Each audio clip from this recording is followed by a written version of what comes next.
Charlie Romans. Welcome to A Walk Through Shadows. Join us as we shine a light on all things that might possibly be strange and paranormal. Each week we will share stories that may be based in fact. It could be a complete fabrication. But as always, we will discuss each of these in depth and why they matter.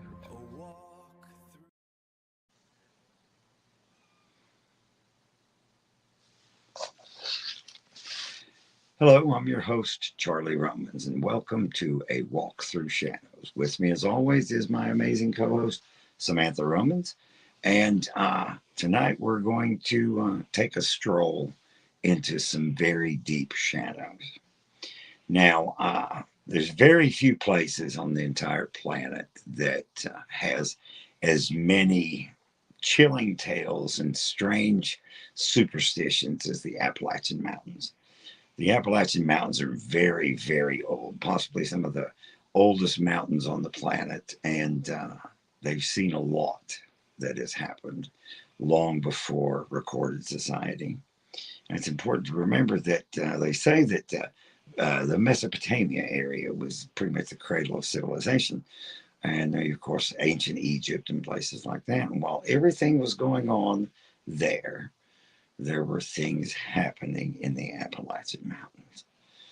Most of that was passed down in tales from the indigenous people of North America. And it's possible that these old, dark mountains dream dreams of things that predate any human animal.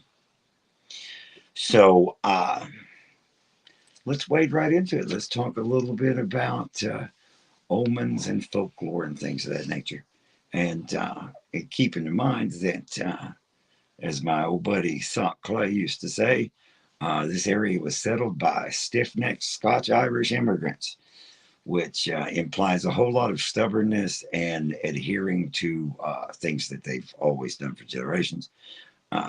These settlers, when Great Britain, the English Empire, as it were, decided to colonize North America, most of the settlers in the Appalachians were Scotch-Irish, Welsh, things of that nature, and they brought a lot of the old folk tales with them.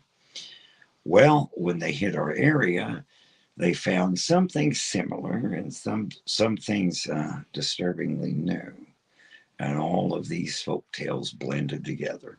So the chilling tales and superstitions of Appalachia, deep-rooted in folklore, passed down generation to generation, isolated hollers, that's hollows for the uninitiated, with densely wooded hillsides and mountains, combined with true historic tragedies. Luck superstitions. Okay, we all understand superstitions, but it's interesting to consider that a lot of the superstitions that have across country originated here. You have any thoughts on that, Samantha, before we wade in about superstitions? It does feel like everyone here has at least some superstitions. And I mean, a lot of them did, like you said, start here. Well, let's talk about luck superstitions. Okay, Appalachia's having a moment. Actually, right now we're having two moments because it takes us a while to build up speed, get our feet underneath us. So people are talking about all the strangeness of Appalachia. And it is strange, but it's comforting as well if you grew up here. I spent my entire life in the Appalachian hills and foothills, and I know you did because you were here with me. Mm-hmm. So let's talk about some luck superstitions. Now, this is good and bad luck. Okay, there's a superstition that if you sing before breakfast, you will cry before supper. Now, what do you think about that? That seems a little sad. Yeah. Well, it is. But like, if you're having a good morning, you're going to have a real bad afternoon. Well, see, it's that fatalistic thing. It's like if you go to one extreme, you're going to bounce back and see the other extreme, too. So what are we, Billy Joel? So, well, yeah, exactly. yes. I often, he's of course a New York boy. But some of his music kind of, I think he might have spent some time in the Appalachians. Sewing something like a button on your clothes while you're wearing them is bad luck. Now, why would you think that would be bad luck? I don't know. That seems obvious to me. I know I would, stab myself with a needle. Well, I mean, obviously, poke yourself, yeah, but and I'm sure that goes back to the old thing about people sewing burial shrouds, and which is another thing connected to Appalachia. I interviewed a lady for the newspaper that had just turned 101, and she told me several interesting stories about her youth and how people would bring the body home when someone passed away. And they would have the casket and everything, build it right on the front porch, and everybody would be visiting. So, and when you're exposed to that, I can imagine a child walking around there and seeing, a dead body, a dead loved one laying out there in a half-built casket. That would be so disturbing. Yeah. And it's something that I would have spared you from, but but at the time it was just normal because that's what they did. Appalachian people can be very fatalistic. And it's like my father said. He said, you're not going to die till your time comes, but when your time comes, you are going to die. There's a lot of superstitions about death, though, like having the windows open versus closed, and all kinds of stuff. Well, see, whether you want to think about it or not, death is part of life. It happens. It's bad luck to kill a cricket in the house. Why would you think it would be a bad luck to kill a cricket? Maybe just killing stuff in your house is bad juju. Well, I mean, when you kill something, that would track. You drag in, as you say, bad juju, invite death, and people thought of, and always have, thought of death as an entity that was just looking for an opening.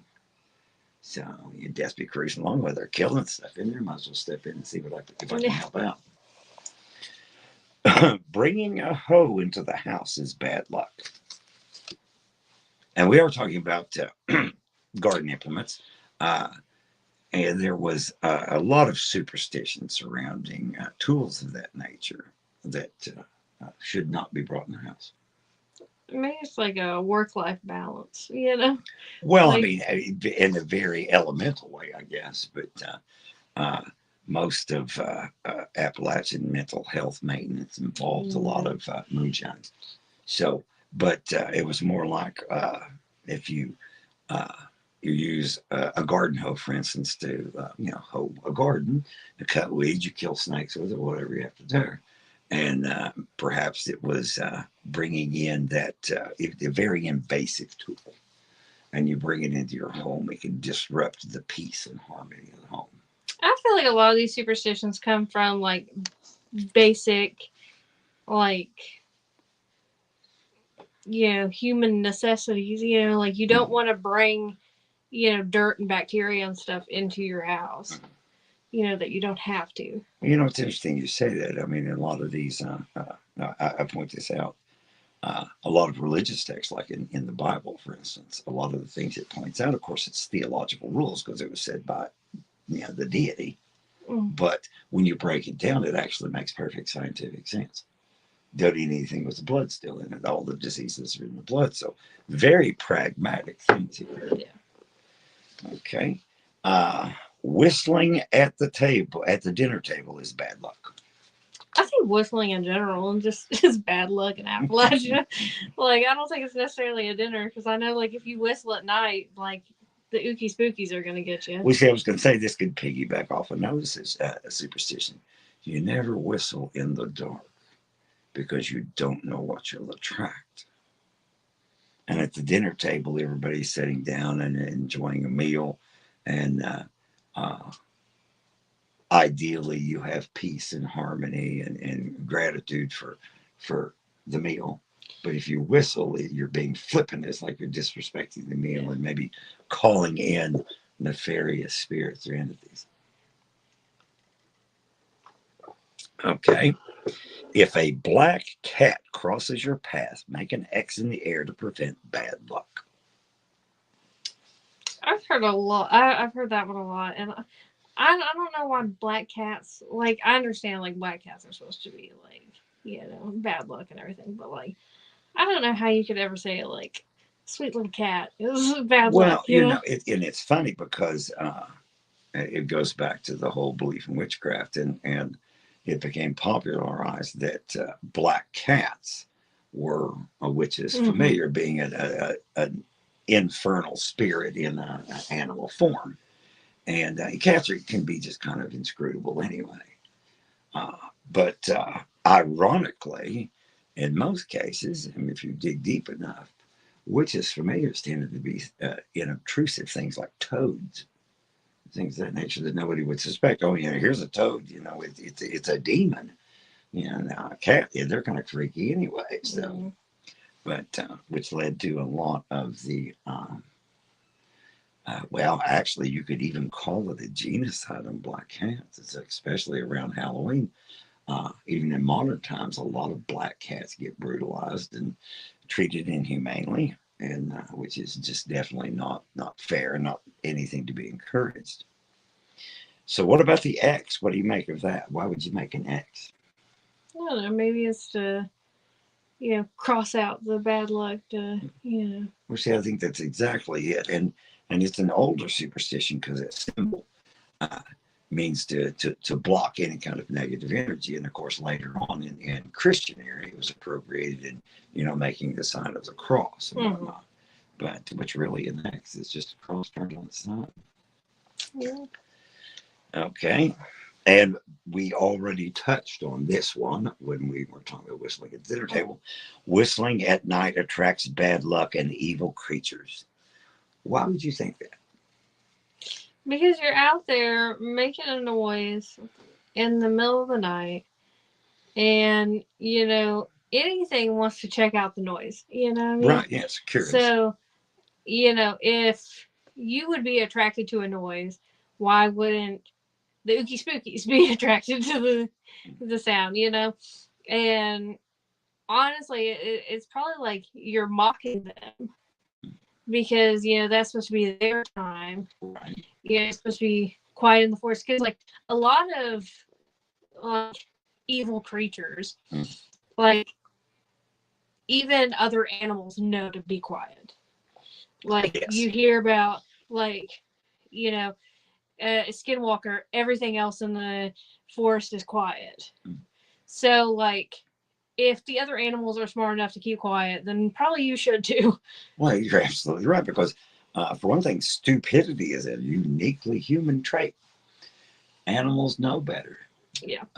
Ignorance, of course, is of course, it happens. Stupidity is intentional, and a lot of it you touched on the insulting to them. Okay, the whole thing about evil creatures is that they're actually just not very nice. Yeah. So their whole bent, their whole purpose is to inflict as much misery and pain as possible. So if they see some joke right there in the middle of the night whistling, going down the road, bop bop, then of course it's going to attract them, and they're going to say, "Well, we'll show you what happy is." Yeah. Give you a reason to not want to whistle in the dark. Okay, now here's one that is just a superstition that may or may not have some sort of deep-seated roots, but open the doors at midnight on New Year's Eve to let bad luck out of the house. So what do you think about that? I mean, I feel like there's a lot of joy going around on New Year's. So I don't know if it's necessarily letting the bad luck out or letting the good luck in. You know what I mean? Right. And, it could be just at the end of the year, you want to sweep all the, like you said, all the bad luck, all the bad things of the past year out and start fresh and new. And the downside to cleaning is the next superstition that washing laundry on the first day of the year washes away a loved one. Yeah, I've heard that one a lot too. It kind of makes sense to me, like if you're washing things, because I know that like some people even say like if you wash dishes on New Year's, you're washing away someone. Well, you know, it part of it could be setting the pattern for the new year, Mm-hmm. and that pattern, well, establishes what's going to happen the rest of the year. Yeah. So now this next one has really deep seated roots to the British Isles, I would think. You know, they tell you, they used to tell me anyway. Uh, you have to clean your plate. You'll get it from the table until your plate's completely empty. But this superstition is if you leave a little food on your supper plate, one day you'll be rich. What do you think about that? Is it implying that you should waste things to be rich? I don't know. I think maybe it's showing you have self control. Because, like, if you can control yourself from just devouring everything in front of you Right. and only eating until you're full, then maybe you'll have the, um, you know, ability to force yourself to do things that would lead to you becoming rich. That is a solid thought there, uh, and holds a lot of weight because if, of course, if you don't spend all of your resources, you keep a little back for future need, then possibly you will gain a surplus. However, there's a, well, very old folk tales from the British Isles that you should leave a little bit out for the fairies Yeah. because to propitiate them, because if you treat the fairies well, they'll bless the home. If you treat the fairies poorly, rather, they will curse the home. So it's much more direct, I guess, than chasing the leprechaun trying to find his pot of Yeah. gold. Would you hand that to me, please? Mhm. Okay. So, um, We're frozen. are we frozen? Yeah. Huh. Oh, no, here we're moving. Okay. We even got a comment that we're freezing up and buffering. Huh. That does not. Well, are we looking okay now? Yeah. Okay. Now, here's some superstitions about having company. Um, if a broom falls across a doorway, it's a sign company is coming. Hopefully, they'll step in and help you sweep the floor. Yeah. So, so why would you think people would believe that? I don't know. That one's a strange one. Like, you think that blocking the doorway Mm, would mean that, no one was coming. you would think So so. Yeah, it kind of seems counterintuitive to me. yeah, you would think. If you drop a spoon, a child will visit. Dropping a fork, the company is a woman. If it's a knife that falls, a male is coming to visit. Well, I'm going to have a lot of visitors because I drop everything. I really do. That's a strange one, and you know, it's strange how they take each implement and give it a Hmm. gender rather than just a general thing. Yeah, that is a little strange. Okay, now here's one I've heard my entire life. When your nose itches, company's coming. If your ear itches, someone is talking about you. Yeah, I've heard that if your ear itches and somebody's talking about you a lot. That one seems to be very popular around here. And you think that is just hearkening to some sort of subconscious perception on your part, or is it just an interesting thing to say? I don't know. It's like if you get a chill, a rat ran over your grave and Right, stuff. yeah. I think that maybe it is just something to say. But then again, like, how many times has your ear itched and then somebody called you? That's true. That's true. Because I mean that's happened to me a few times. I've just been like, hmm, hmm, you know. See, another one I like, of course, if your palm itches, that's a good one. And it makes a person want to buy itching powder. Okay, well, now, weather omens. If the sun shines while it's raining, it means, excuse me, that will rain at the same time tomorrow. Okay, that one I think is just true. It is. I mean, I've found it to be true almost every single time. Yeah, because it does seem like, you know, every time, like, did it rain any today? Because yesterday it rained while the sun was out. I Yeah, think it did rain some today, yes. But it does seem like almost every time it has rained when the sun was out, it rained at least somewhat around the same time. So, Okay, now here's another one. If leaves turn up and show the underside or cattle are lying on the ground, it's a sure sign of rain soon. So what do you think about that one?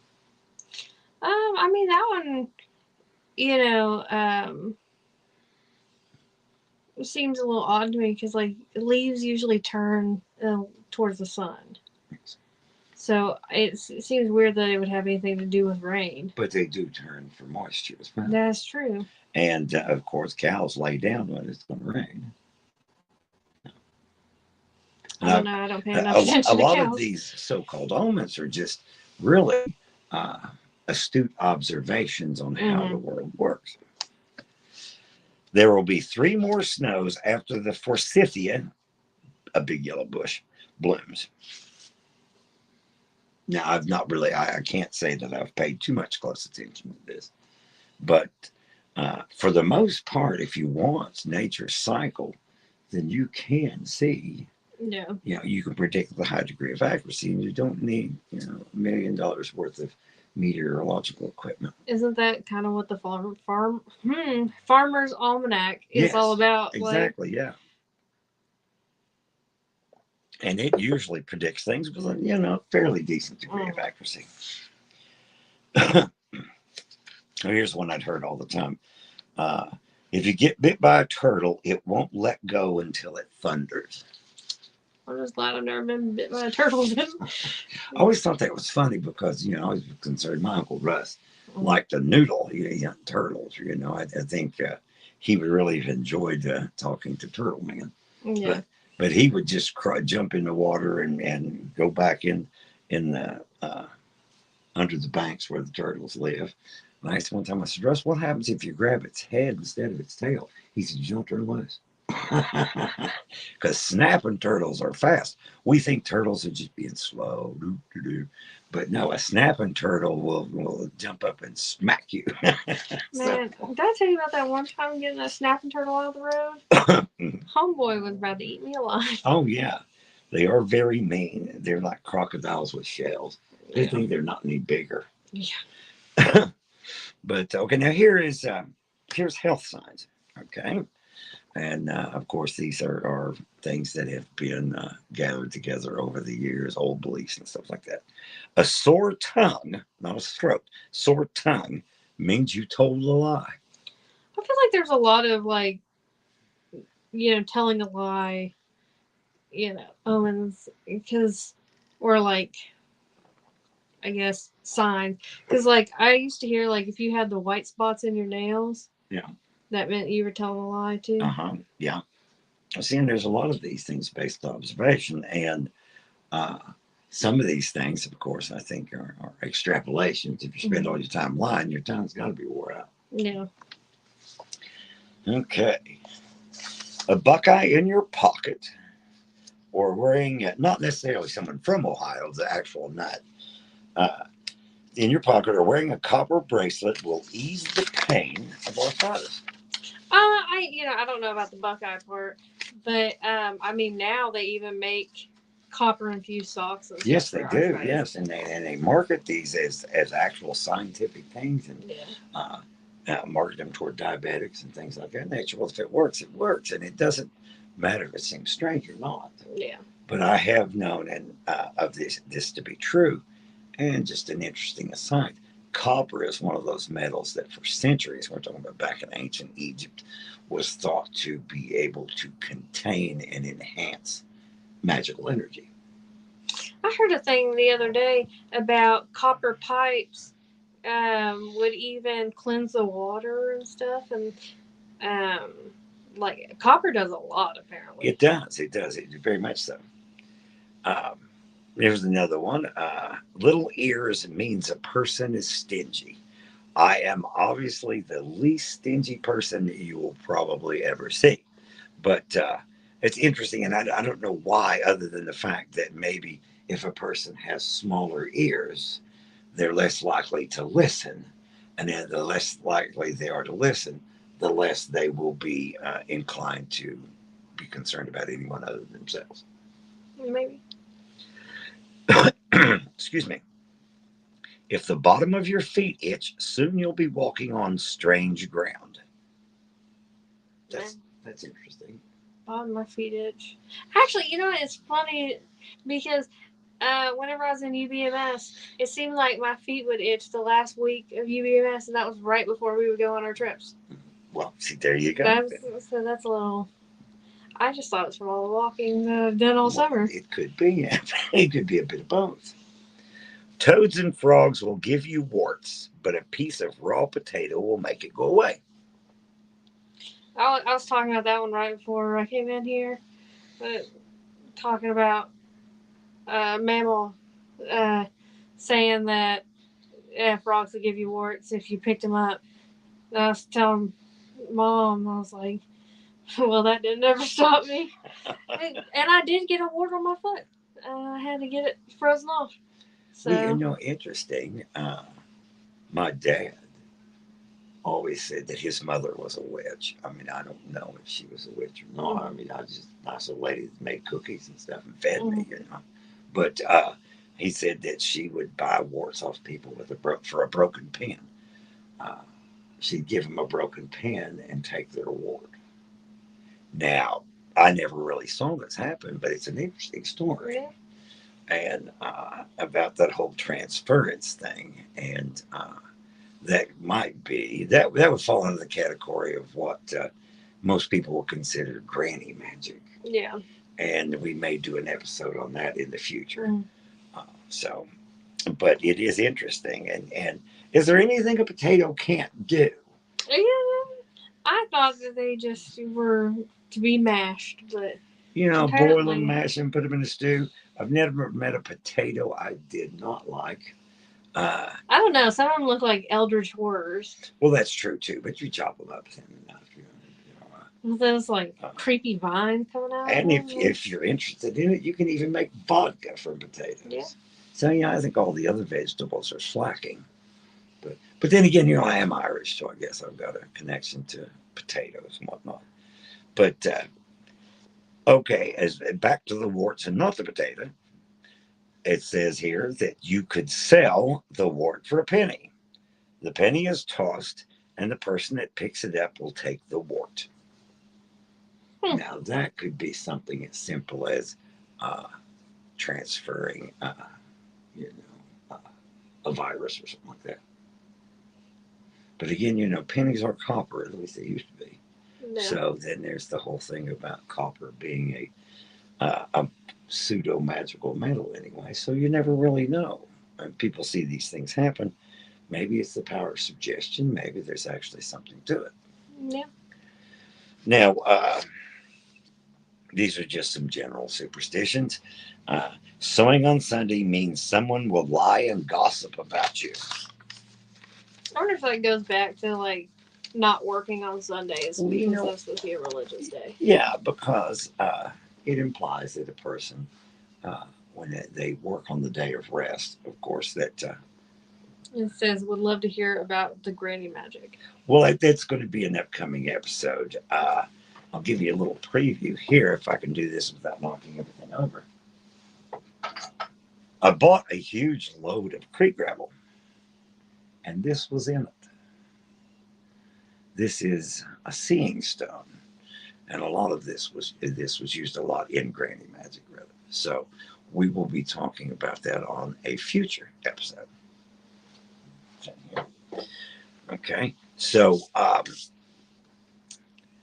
never thank someone for seeds or plants or they won't grow. Well, that explains a lot because Haley gave me a bunch of plants and I was like, oh, thanks, you know. All of them did immediately. Although that also might have been because I forgot to water them. Well, but yeah, we'll blame it on the superstition. So it could be, again, the whole pragmatic thing about this area that, don't be balanced about it. Don't take on airs. The whole thing about, keep your nose down, work hard, and don't get above your raisins, kind of thing. So if you spill salt, throw a little over your left shoulder to keep the devil away. I always do that one. I don't know. It's just like Well, something. it's interesting because salt, I mean, even in the Bible, for instance, and in numerous religions, salt is considered to be almost almost magical in and of itself.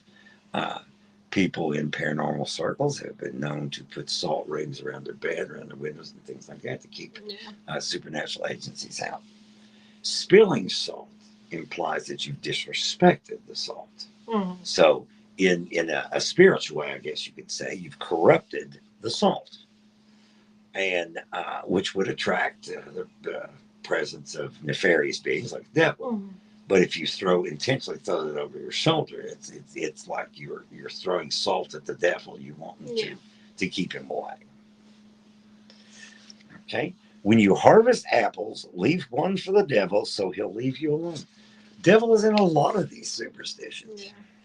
Well, we know he likes apples. Well, so. yeah, apparently, yes. Never mind the fact that it was most likely a pomegranate. But, enough people believe it. Well, an apple works. There's, not many pomegranate grows in Appalachia. A lot of apple trees around here, though. I think a lot of it is, if you put stock in something, it kind of makes it true. Whether it ever actually was true or not, it kind of gives it that power because so many people believe in it. Right. Well, there's something to that.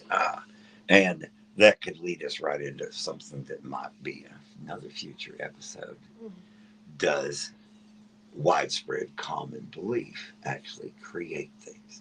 But we'll put a pin in that for next time. Okay. If you hear whistling at night, don't look in that direction. I've heard some whistling at night, and I'm just like, nope, I'm going in my house. Because, like, if it's like a Bigfoot, I'm going right out there looking at it. If it's aliens, I'm right out there looking at it. But, like, anything that whistles, those are like the bad ones. Yes. And I'm good on that. I don't need skinwalkers and stuff. I don't need that kind of life because I know that they only want one thing, and it's your destruction. Yes. At least with Bigfoot, like, maybe he'll be like chill and not kill me. But like a skinwalker, like, yeah, no, I'm dead, dude.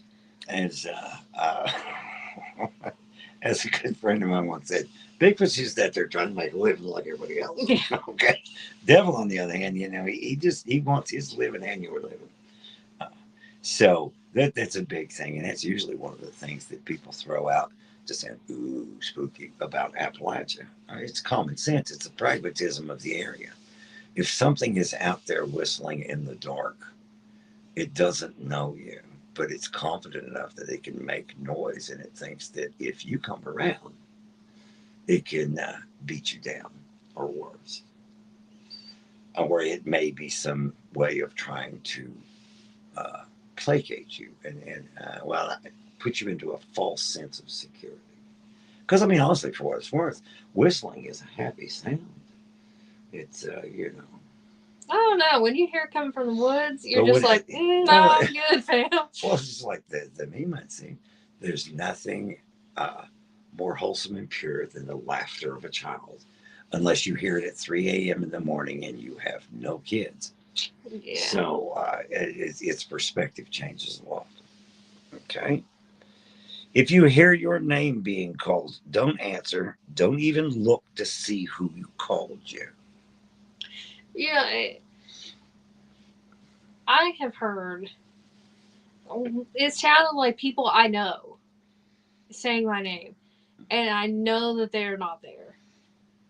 It is so weird. It is the most wild feeling, and I know, like, Mark has said that he's heard his name up in the hills and stuff, and I don't know. I think there might be something out there. Well, and it comes down to this, right? If you're out somewhere in the middle of the night and someone calls your name, well, uh, they probably don't actually know you. So why do they know your name? And the thing is too, like, names hold a lot of power in like a lot of myths and stuff. Like, Yes, if you know a name, you can own them. exactly. Well, it gives you So, certain control because something is defined by mhm, what is called. yeah. And you're absolutely right. It's like in a lot of religions, for instance, the true name of the deity is never spoken. Hmm. And people would never give their names to strangers. Yeah. So, And now we have it on Facebook. but we have, oh yeah, now we have social media. So, the devil, he's just looking up social media and he got your social security number and everything else. Yeah. But you do gain a certain amount of power through knowledge over somebody. And especially with nefarious or demonic entities, by knowing their true name, you gain a certain amount of control over them. And so much of this is voluntary. It's like, say, for instance, we'll say skinwalkers. They're known for both whistling and calling people's names. Hmm.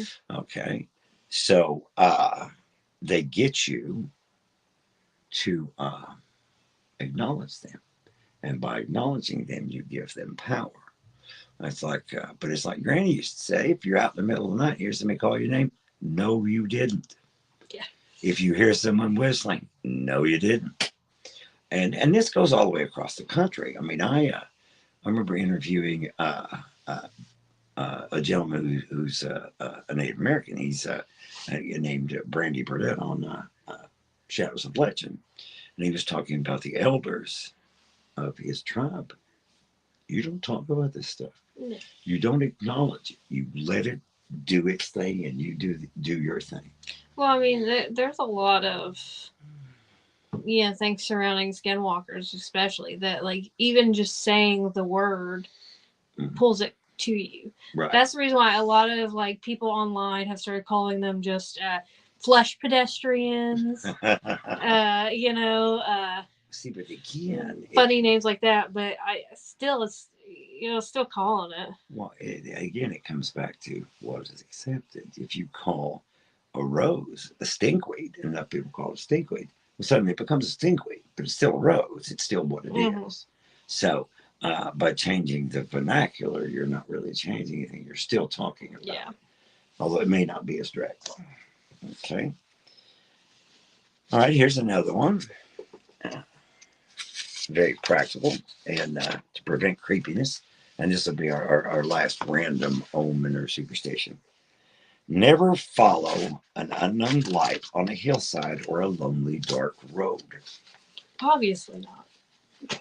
Like, so if I come up in the holler to see you and all the powers that will say, and I've got a flashlight. Well, along with this flashlight, I'm going to be calling your name, and I'll probably say I'm not a skinwalker, but that's what a skinwalker would say. So it's exactly all kind of problematic. But if you see a light out on a lonely road, well, you're thinking, oh, light, that's people, that's comfort. But no, it's not. And we have our own unique myths in North America, but this also, again, harkens back to the British Isles and things like the will-o'-the-wisp and things of that nature, fairy fire, and all these things. These are not good things. So, once again, the practicality of the Appalachian people wins. So, I was just going to say, if you want us to cover more of these myths, omens, and things like that, just drop us a message and let us know, and we'll bring that out on another episode. But for right now, we're going to share some stories. And then we'll, I don't know if these stories are true or not either. I have no previous knowledge of these stories. So we'll decide after we read them whether or not they were real. Okay? First one, a man moved his family to a 320-acre farm on the edge of the Appalachian area. They lived there happy and peacefully for over 13 years. One day, the man noticed a strange animal out in one of his fields.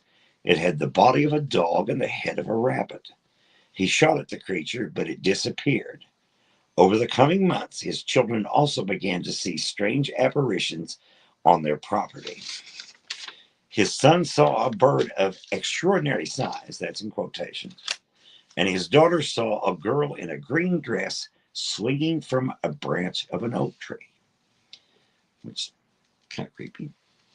From there, it escalated. The family heard sounds of chains being dragged across the floor, phantom dog fights, and something large gnawing in the walls.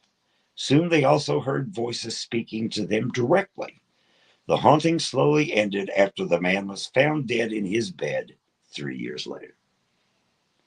Well, that's disturbing. It's wild that it waited 13 years to do anything. It is.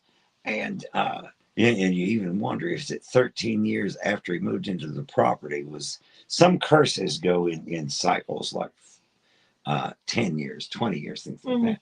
Maybe he was already cursed, but it took a while for it to catch up. Yeah. Okay. Yeah, especially since it was only after he was found dead. Right. So obviously most of it at least was centered around him.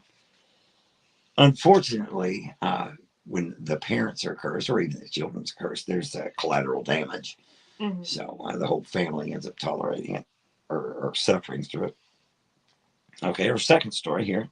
There is a haunted grave site that lightning struck and shattered the name on the grave marker, and plants never grow on that plot.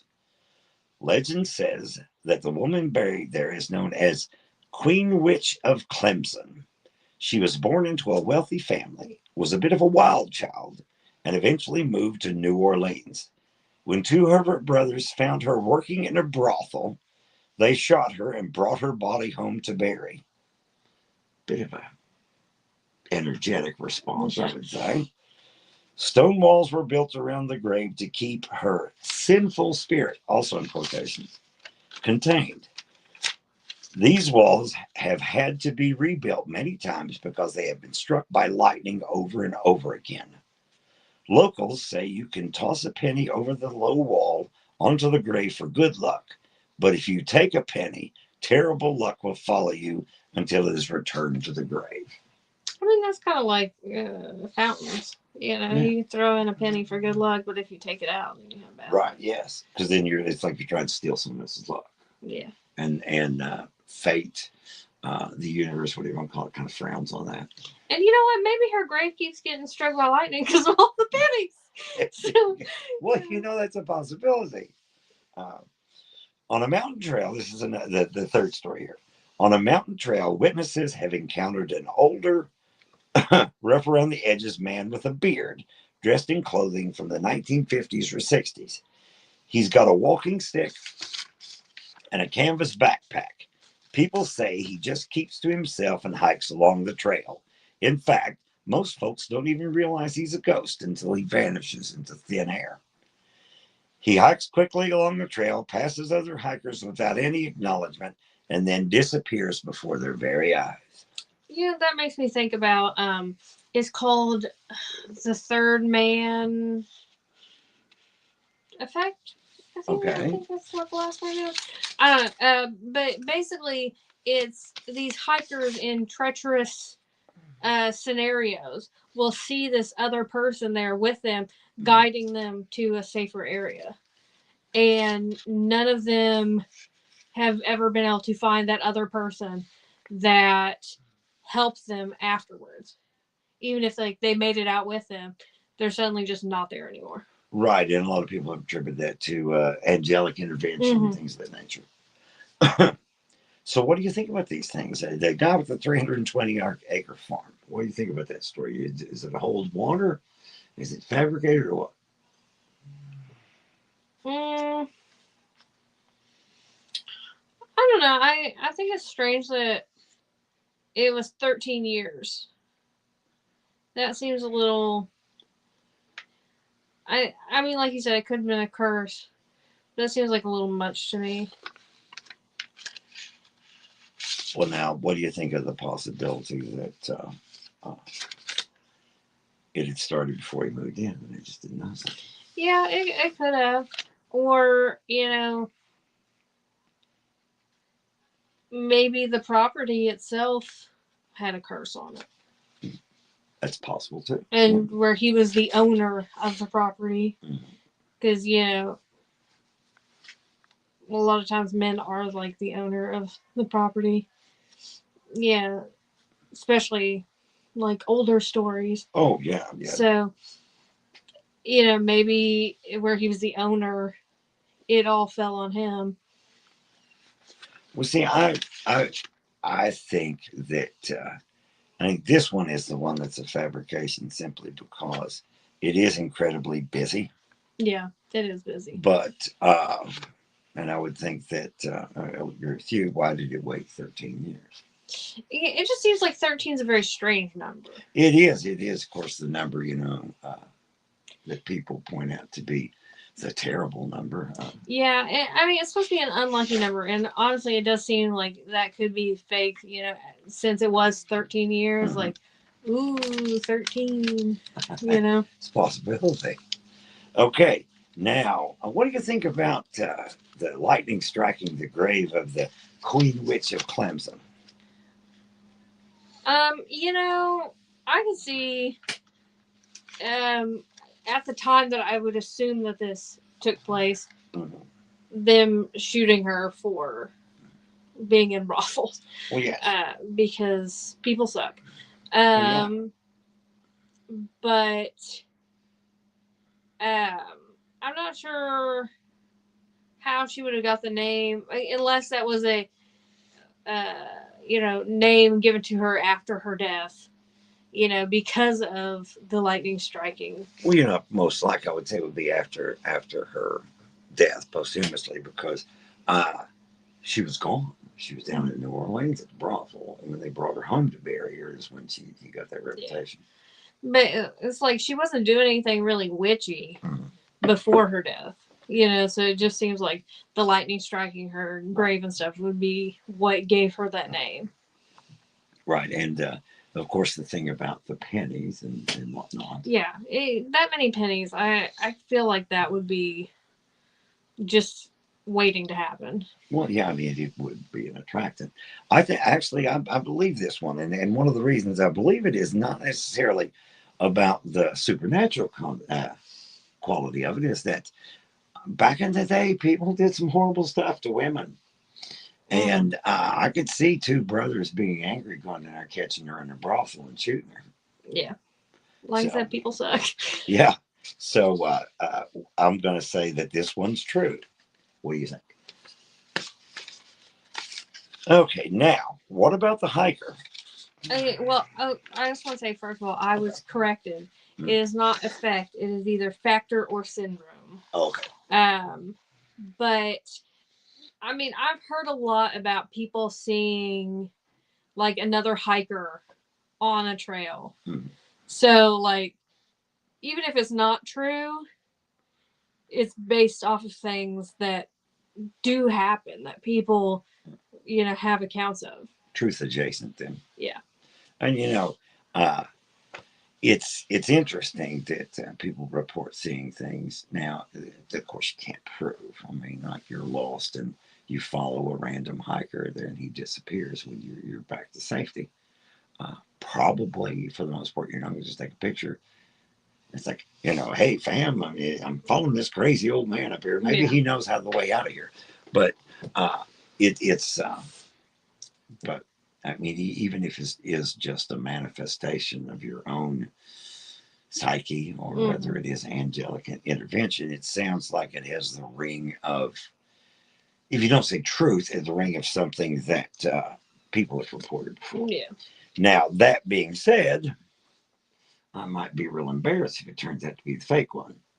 But keep in mind that all these things can be go one way or the other.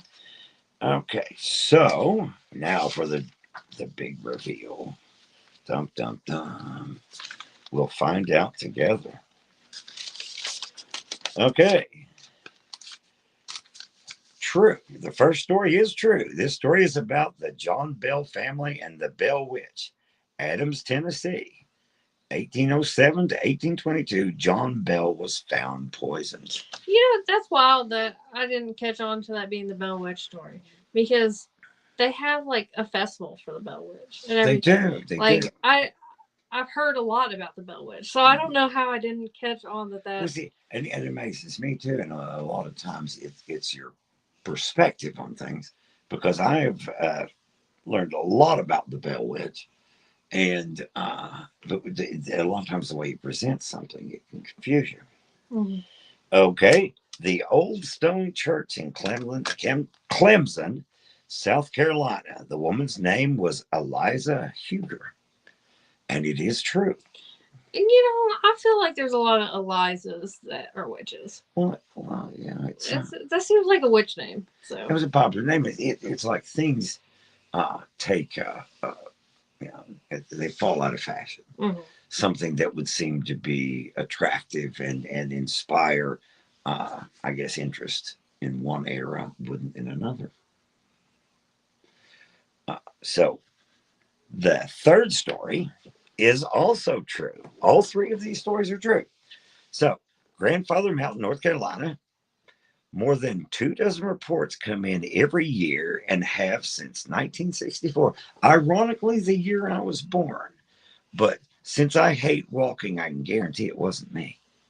So, and it is strange, these strange tales Mhm. that have popped up. But these are duplicated throughout Appalachia. Every hill and holler around here has got uh, their own personal, uh, I guess, spooky story. It's like Mhm. there's stretches of road where people encounter uh, ghostly hitchhikers. And it's always the roads where there's no cell service too. Oh, it is, yeah. Like it's wild. It's like the ghosts know where the cell service is. You Well, know, because it's always when you're out there alone, can't contact anyone, and then it's like, oh, there's a ghost. and your perspective has changed. It's like you go down US 23 here, going from where we live towards South Shore. There's this nice little white church on the side of the road. Looks fine. In the dark, it is horrific. It looks like, yeah, a ghost lives there. Yeah, So, I was so about to say that place is kind of creepy. it is. And yeah, I said this once before when I was talking about, ironically, a chapter about fear Mm-hmm. in my book, Shrink Your Own Head. A lot of times, the reason we experience these things at night is because most of the noise of the day has slowed down, and you don't have all the, well, it's like here we live in the country, but Route 7 is fairly busy. Mm-hmm. But now, 11, 12 o'clock at night, the traffic has died down. You walk out on the front porch in the dark, and all you can hear is stuff crashing in the field that may or may not be Bigfoot. Yeah. It's not been determined yet. But you see the things that you don't see during the daytime. Mm-hmm. But subconsciously, you picked up on that. And when you actually do get to see it, it's just familiar enough to be strange. Same reason baby dolls are creepy. Yeah. It's just like, you're sitting there watch a kid play with a baby doll. You don't really see it because it's normal. But you set that same baby doll on a couch in the middle of the night with just enough light to reveal it. Then all of a sudden it becomes quite terrifying. You remember whenever my doll started Oh my dying when I God. was little, Yes. and it just randomly would go bouncy baby wee. Yes, Like perfect demonic inflection. And yeah, and it was just sitting in there, and nobody was touching it. And you would have to get it to do this, you'd have to take it, slam it down on stuff, and then it would start talking. But we'd be sitting in there watching TV or reading or whatever, and then you'd hear this creepy doll start slowly wandering through its recorded message, and it's like in the movie Pet Cemetery, uh, when Gage has come back from the dead, what he says is innocent enough. He says, "First I played with Judd, and then Mommy came and I played with Mommy, and now I want to play with you." Perfectly normal thing for a kid to say, if the kid is not dead and possessed by an ancient Micmac spirit. So, in different perspectives, it carries different weight. Yeah, it'd be a lot cuter if I hadn't just seen him get hit by a semi. Yes. Ironically, I'm not typically a twitchy person, but I was at work and called the house, and Sam was a little kid, and I said, "Hey, Sam, how's it going?" She said, "Well, I played with Mommy, and now I'd like to play with you." I'm like, "Sam, put your mom on the phone right now." So, because these things get stuck in the gutters in your brain. But I think it's safe to assume that Appalachia has preserved a lot of the old myths and the old legends, and these myths and legends have metamorphosed. We don't. We talk about haints. We talk about all of our wood spirits. It's not necessarily talking about will-o'-the-wisps or anything else, or fairy lights. We talk about wood boogers and things of that nature. But and there's a distinct possibility. We've discussed this on different times that if an entity is doing something, it takes on whatever shape it's given. So possibly this nefarious entity started out as just like the ghost of the little girl in your house, because that's what people could be comfortable with. Yeah. So it really is amazing, and there's a lot of research that a person can do. These old tales, and some of them are funny, some of them are just pleasant, but they always give you an insight into the culture. And maybe in Appalachian culture we just think too much, but at any given time, anyone in Appalachia over the last 200 years has had to get out in the middle of the night and chase cattle, chase horses, look for God knows what. So we've learned that, yeah, you can navigate these really old, spooky mountains and forests, but there's certain rules you have to follow. And if you break the rules, there's always a penalty. So, but at any rate, if there's something along these same lines, or even different things that you would like for us to research and to talk about, just let us know. I will say this much as far as creepy dolls. It's kind of a setup for that. I think next week we're going to probably discuss arguably the most famous creepy doll of all, Annabelle. And I can even share a personal spooky story with you next time that actually happened to me. And so until next time, keep walking through the shadows. Don't follow any lies. And don't answer if your name's called unless it's actually from a cell phone. And don't whistle. No, that's the biggest one. Don't whistle. Don't whistle.